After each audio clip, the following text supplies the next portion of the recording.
நிறைய ஊர்களில் பார்த்தீங்கன்னு வச்சுக்கோங்களேன், ஊருக்கு ஒதுக்குப்புறமா ஏதாவது ஒரு பாறை மாதிரி மொட்டை பாறை மாதிரி மலைகள் இருக்கும். அதில் வந்துட்டு ஏதாவது இயேசுவோட சிலுவை குறி போட்டிருப்பாங்க, அல்லது சத்தியமும் ஜீவனும் நீயே அப்படின்ட்டு ஏதாவது ஒரு வாசகங்கள்லாம் எழுதியிருப்பாங்க.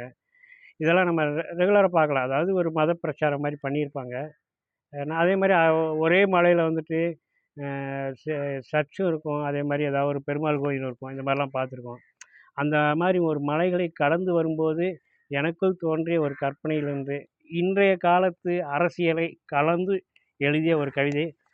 பிடிச்சிருந்தா ஷேர் பண்ணுங்க. இதோ அந்த கவிதை. ஊருக்கு ஒதுக்குப்புற மலையில் பார்வையில் படும்படி இயேசுவே ஜீவனும் சத்தியமும் வெள்ளை பெயிண்டால் சிலுவையோடு யாரோ எழுதியிருந்தார்கள். சில நாட்களிலேயே மலையுச்சியில் தூரத்திலிருந்தே தெரியும்படி சூலாயுதம் நடப்பட்டிருந்தது. பக்கத்தில் ஓம் நமச்சிவாயா எழுத்துக்களும்.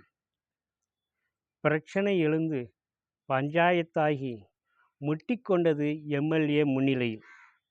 ஒரு வழியாக ஓராண்டில் தீர்ந்தது பிரச்சனையும் பெருமழையும். ஆம், குவாரி ஒப்பந்தமானது மூவருக்குள். இன்றைய அரசியல் சூழ்நிலை நல்லா வெளிப்படுத்துகிற மாதிரி இருக்குதுங்களா? கவிதை பிடித்திருந்தால் ஷேர் பண்ணுங்கள். நன்றி, வணக்கம்.